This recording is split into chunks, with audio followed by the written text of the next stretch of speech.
जय श्री कृष्णा मित्रों, आप सुन रहे हैं डॉक्टर शैलजा श्रीवास्तव की लिखी कहानी कौन तुझे यूं प्यार करेगा। तो मित्रों, चैनल को लाइक कीजिए और सब्सक्राइब भी। अब आगे। अरमान अक्षिता के फ्लैट पर पहुंचा और गहरी सांस ले घंटी बजाए। दरवाजा खोलते ही अक्षिता सामने नजर आए। आज उसने साड़ी पहन रखी थी, अच्छे से मेकअप किया हुआ था और मांग में ढेर सारा सिंदूर लगाया हुआ था। अरमान को देखते ही वह उसके सीने से लग गई। कब से तुम्हारा इंतजार कर रही थी, इस अनजान शहर में तुम्हारे अलावा किसी को भी तो नहीं जानती मैं। अक्षिता उससे लिपटते हुए बोली। अरमान के हाथ अभी नीचे ही थे और इस बात का एहसास अक्षिता को हुआ तो उसकी आंखों में आंसू भर आए। अरमान, तुम मुझसे कब तक नाराज रहोगे? मैं वाइफ हूं तुम्हारी। अक्षिता प्लीज, अरमान ने कुछ कहना चाहा, तभी घुटनों से चलती हुई रूही वहां आ पहुंची और अरमान को देख मुस्कुरा उठी। अरमान ने झटके उसे बाहों में उठाया और उसके गालों को प्यार से चूम लिया। कैसा है मेरा बच्चा? अरमान ने उसके गालों को सहलाया। रूही ने कोई जवाब नहीं दिया और अरमान के सीने से चिपक गई। रूही उसकी जान थी, वह भी बोल नहीं पाती थी पर फिर भी सब समझती थी और अपना प्यार भी जता देती थी। अरमान ने उसके माथे को छुआ। अब ठीक है, ये बताया तो था तुम्हें, थोड़ा सा रूही की तबीयत खराब हो गई थी ट्रैवलिंग से, उसे फीवर था। अक्षिता बोली तो अरमान ने रूही के माथे पर फिर से हाथ रखा। हाँ आया था ना रोहित, उसी के साथ गए थे हम लोग दिखाने के लिए।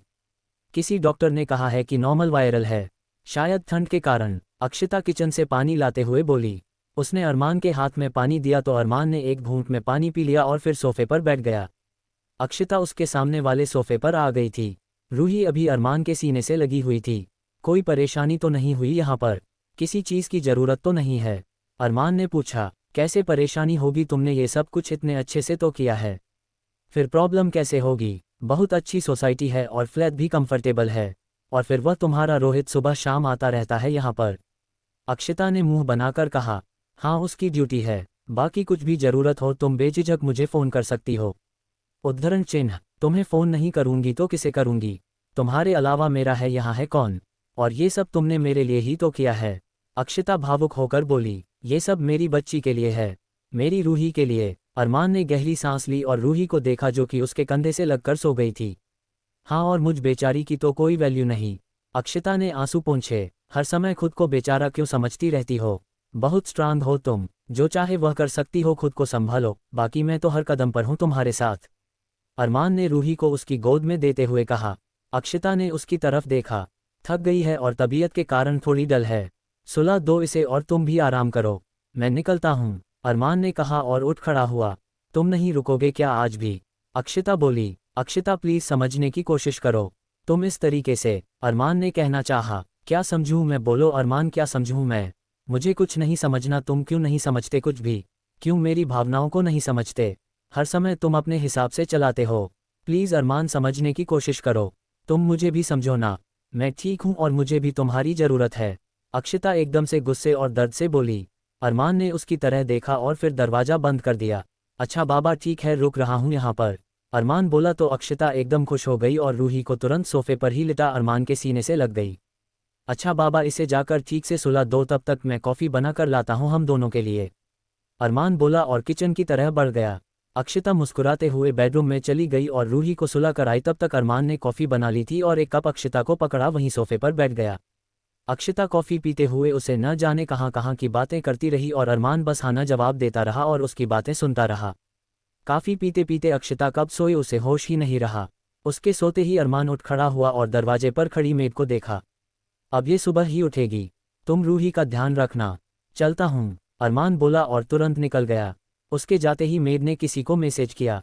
उधर अरमान ने बाहर निकल किसी को फ़ोन लगाया। कब तक, आखिर कब तक चलेगा ये सब? जब तक सब ठीक नहीं हो जाता सामने से आवाज़ आए, मुझसे अब नहीं होगा, प्लीज़ कुछ और कीजिए, नहीं इसके अलावा कोई रास्ता नहीं, प्लीज़ तुम मना नहीं कर सकते, आखिर रूही से तुम्हारा भी तो रिश्ता है, सामने वाला बोला और कॉल कट कर दिया। अरमान का चेहरा लाल हो गया और कदम बियर बार की तरफ मुड़ गए। रात 1 बजे अरमान लड़खड़ाते कदमों के साथ घर में दाखिल हुआ। उसे नशे में झूमता देख सर्वेट्स की आंखें बड़ी हो गईं। साहब जी, मैं लेकर चलता हूँ आपको, एक बुजुर्ग सर्वेंट ने उसे सहारा देना चाहा। तुमको लगता है कि मैं नशे में हूँ, चल नहीं सकता खुद से, पर तुम नहीं जानते काका, आज ही तो मैं होश में आया हूँ, आज ही होश आया है और अब समझ आ रहा कि दुनिया कितनी खराब है। अरमान अवस्थी को भी नहीं छोड़ा, मार डाला मुझे, अरमान बोला और लड़खड़ाते कदमों से सीढ़ियाँ चढ़ अपने कमरे में चला गया और धड़ाम से बिस्तर पर जा गिरा। क्यों हुआ वो सब, क्यों हुआ? क्या गलती है मेरी और क्या गलती थी उसकी, अरमान खुद से बोला और फिर सो गया। उसके कमरे के दरवाजे पर खड़े अजय उसे लाल होती आंखों से देख रहे थे। अगली सुबह इनाया के लिए बेहद खूबसूरत और खास थी। एक तो आज उसका बर्थडे था और दूसरा श्वेता उसके साथ थी। वैसे भी बर्थडे का क्रेज उसे इसी वजह से रहता था क्योंकि श्वेता इस दिन उसके साथ रहती थी। गुड मॉर्निंग माँ, इनाया ने किचन में जा श्वेता को हक किया जो कि उसकी पसंद का ब्रेकफास्ट बना रही थी। वाओ माँ, छोले टिक्की मेरी फेवरेट, इनाया खुश होकर बोली। हाँ, और अब जाकर जल्दी से तैयार हो जा, हमें मंदिर जाना है। श्वेता ने उसके गाल से हाथ लगाया। मंदिर? मंदिर क्यों माँ, मंदिर जाना जरूरी है क्या? और मंदिर में ऐसा रखा ही क्या है? इनाया भिनक गई। मंदिर के नाम से भगवान होते हैं, मंदिर में समझी कुछ? श्वेता ने उसके सिर पर हाथ रखकर कहा। मेरी भगवान सिर्फ आप हो और कोई भी नहीं श्वेता माँ। जिन्होंने मुझसे मेरे मम्मी और पापा छीन लिए वह मेरे लिए भगवान कैसे हो सकते हैं? मेरे लिए भगवान सिर्फ आप हो, जिसने मुझे मम्मी और पापा दोनों का प्यार दिया है, और मेरी नानी माँ। इनाया ने भावुक होकर कहा। देखिए माँ, कैसी बातें करती है। ये पक्की नास्तिक है और जिसे हमने इसके लिए चुना है वह भगवान भोलेनाथ का पक्का वाला भक्त है। हर सोमवार को उपवास करता है, शिवरात्रि में व्रत करता है और भोले बाबा की पूजा करता है।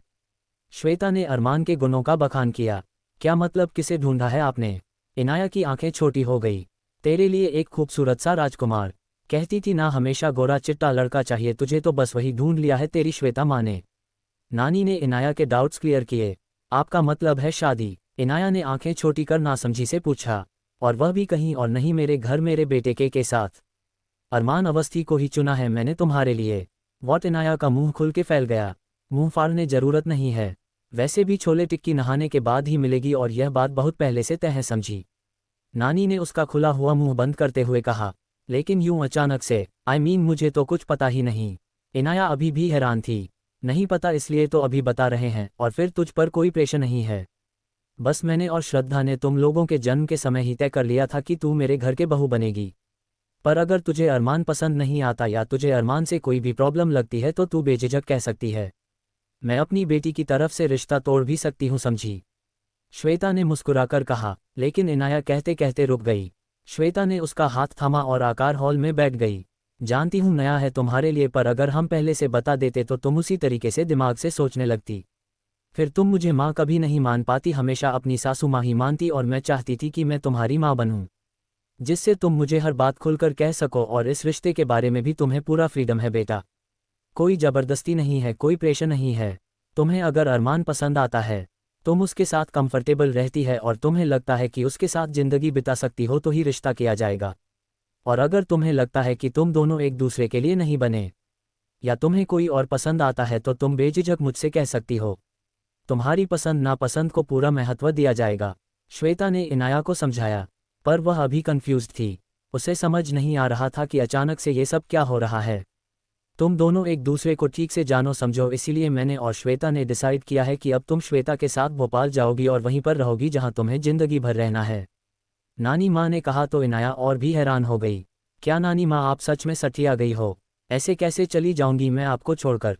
मुझे कहीं नहीं जाना है और मुझे नहीं करनी है शादी वादी। इनाया एकदम से भड़क गई। पर मैं कौन जिंदगी भर बैठी रहूंगी? मुझे भी तो जाना है ना एक दिन भगवान के पास।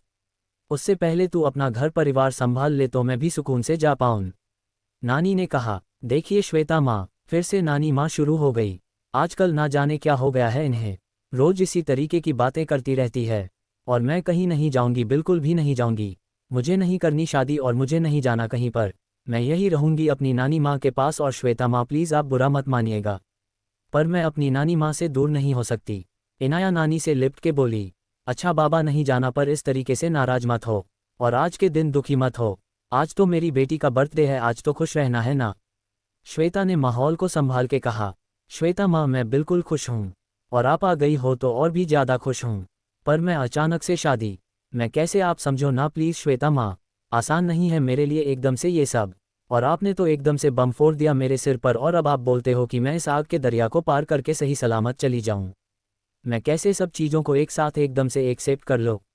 इनाया टेंशन में थी। कुछ भी एकदम से करने के लिए कोई नहीं कह रहा है। अभी तो सिर्फ हमने सोचा है। तुम चलो वहां जाकर रहो, एक दूसरे को जाओ समझो, फिर आगे का सोचेंगे।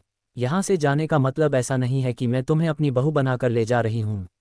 तुम उसे घर में मेरी बेटी बनकर ही जा रही हो। श्वेता ने इनाया को समझाना चाहा। पर मैं नानी माँ को छोड़कर, इनाया ने कहा, और मैंने कहा ना कि जब मैं नहीं रहूंगी तब भी तो जाना होगा ना, तो अभी क्यों नहीं? और आप क्यों नहीं रहोगी? आप हमेशा रहोगी, मैं आपको कहीं जाने ही नहीं दूंगी, आपको हमेशा मेरे साथ रहना होगा। इनी एकदम से नानी से लिपट गई। अच्छा बाबा ठीक है, एम नहीं जा रही हूँ, तेरे साथ रहूंगी, पर अभी तो जल्दी से नहाकर आ, मंदिर चलना है। नानी ने कहा तो इनाया उदास मन के साथ नहाने चली गई। ये तो जाने को तैयार ही नहीं है। श्वेता ने गहरी सांस ले नानी को देखा। जाना तो उसे पड़ेगा क्योंकि कुछ ज़रूरत, कुछ परिस्थितियां हैं और कुछ मेरी मजबूरी है। नानी माँ बोली। कैसी मजबूरी माँ? इस श्वेता ने उनका हाथ थाम कर पूछा। अभी पहले मंदिर की तैयारी करो, अभी मैं नहीं चाहती कि इनाया का मन दुखी हो। चलो मंदिर से आते हैं, उसके बाद बात करते हैं। उसका बर्थडे तो अच्छे से निकल जाए, नानी माँ बोली, और उसके बाद वह लोग इनाया के साथ मंदिर चले गए। पूरा दिन इनाया का बहुत ही अच्छा बीता। नानी और श्वेता के साथ उसे हमेशा ही अच्छा लगता है, और देखते ही देखते शाम आ गई। नानी ने बड़ा सा बैग निकाला और इनाया के कपड़े रखने लगी। इनाया मुंह फुलाकर उन्हें देख रही थी। आप क्या करने की कोशिश कर रही हो नानी माँ? मैंने कहा ना, मैं नहीं जा रही हूँ आपको छोड़कर। फिर क्यों कर रही हो? और अभी मेरी इतनी उम्र भी तो नहीं है कि शादी ब्याह का सोचा जाए। थोड़ा तो टाइम दो बच्चे को। इतनी जल्दी क्यों अपने गले की घंटी किसी और के गले में डालना चाहती हो? इनाया उनके आगे पीछे डोलती हुई बोल रही थी। घंटी नहीं, तू तो मेरे गले का हार है जिसे मैं अब श्वेता को देना चाहती हूँ। समझी? नानी माँ ने भी उसके अंदाज में कहा। यह इस तरह की बातें कर रही हो आप मुझे नहीं फुसला सकती हो। मैंने कहा ना कि मैं नहीं जाऊंगी, मैं आपके साथ रहूंगी बस, और इसके बाद मुझे और कुछ भी नहीं सुनना है और ना कुछ कहना है। इनाया गुस्से से बिफर उठी।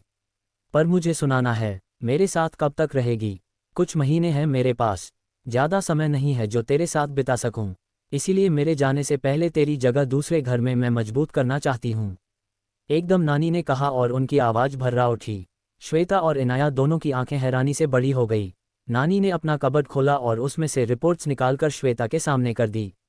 कैंसर है मुझे, समय ज़्यादा नहीं बचा है मेरे पास, और इसीलिए मैंने तुम्हें ये कहा था कि तुम्हें इनाया को अपने साथ ले जाना है। नानी ने कहा तो श्वेता रिपोर्ट्स पढ़ने लगी। तो वही इनाया कांपते शरीर और पथराए आंखों के साथ नानी को देख रही थी। उसका चेहरा एकदम सफ़ेद पड़ गया था और आंखें हैरानी से बड़ी हो गई थी। उसे विश्वास ही नहीं हो रहा था जो नानी ने कहा वह सच है। इनाया, नानी ने आवाज़ लगाई तो इनाया ने एकदम से सिर झटका और नानी के कंधे पकड़ लिए। प्लीज़ नानी माँ, बोलिए कि यह सब झूठ है। आप मुझसे मजाक कर रही हो ना? आज बर्थडे वाले दिन मुझे रुलाना चाहती हो? क्यों ऐसी बातें कर रही हो नानी माँ जो मुझे तकलीफ दे? प्लीज़ नानी माँ, ऐसी बातें मत करो ना। इनाया ने कहा तो नानी ने एकदम से उसे अपने सीने से लगा लिया। काश कि ये मजाक होता, पर यह सच है, और इस सच को जितनी जल्दी स्वीकार कर लोगी उतना बेहतर होगा। नहीं नानी माँ, मैं नहीं मानती आपकी बात। इनाया रोते हुए नानी से लिपटी हुई बोली। ये सच है इनी, फिर भी मैं आपको छोड़कर नहीं जाऊंगी, कभी नहीं जाऊंगी, कहीं नहीं जाऊंगी, और इस हालत में तो बिल्कुल भी नहीं जाऊंगी। इनाया उनसे लिपटकर रो रही थी। और अगर नानी माँ को साथ लेकर चलें तब चलोगी? श्वेता ने मजबूत आवाज़ से कहा तो इनाया के साथ साथ नानी ने भी उसकी तरफ देखा। क्या श्वेता माँ, क्या कहा आपने? इनाया ने आंसू पोंछकर कहा। वही कहा मैंने जो तुमने सुना। अगर तुम्हारे साथ साथ माँ को भी लेकर चलूँ तब चलोगी तुम? इस प्रिस्क्रिप्शन में डॉक्टर ने रिकमेंड किया है कि माँ का इलाज बाहर हो सकता है, और मैं माँ को एक बार भोपाल और फिर दिल्ली दिखाना चाहती हूँ। उसके बाद हम देखेंगे आगे क्या किया जा सकता है। इस समय माँ की हेल्थ सबसे ज़्यादा ज़रूरी है, और उनके साथ तुम चलोगी भोपाल? मैं वादा करती हूँ इन्हीं मैं माँ का बेहतर से बेहतर इलाज कराऊंगी, और जो बन पड़ेगा वह करूंगी। हर पल तुम्हारे और माँ के साथ मैं हूँ। श्वेता ने इनाया के कंधे पर हाथ रखकर कहा। तो इनाया ने हाँ में गर्दन हिला दी, और उसी के साथ इनाया और श्वेता सामान जमाने में लग गई क्योंकि उन्हें भोपाल जाना था। उधर अरमान की नींद खुली और तो उठकर बैठा। सिर्फ एकदम भारी हो रहा था और आंखों के आगे कल रात का पूरा सीन आ गया। उसका अक्षिता के फ्लैट पर जाना और फिर अक्षिता की कॉफ़ी में नींद की गोलियां डाल उसे पिलाकर सुला देना, और उसके बाद अपने ही गिल्ट में जूझते हुए बियर बार की तरफ बढ़ जाना, और ना चाहते हुए भी ओवर ड्रिंक कर लेना। उसका सिर दर्द से फटा जा रहा था, तभी आंखों के आगे लेमन वाटर का ग्लास आया। थैंक यू काका, अरमान ने कहा और गिलास उठा लिया। मुझे लगता है तुम्हें थैंक यू नहीं सॉरी कहना चाहिए। अरमान के कानों में अजय की कड़क आवाज़ गूंजी तो उसने नज़र उठाकर सामने देखा। अजय की आंखों में अभी भी उतना ही गुस्सा था जितना कि कल रात को था। तो मित्रों, अगला पार्ट जल्दी ही सुनते रहिए, कहानियाँ जो कुछ अलग कहती है।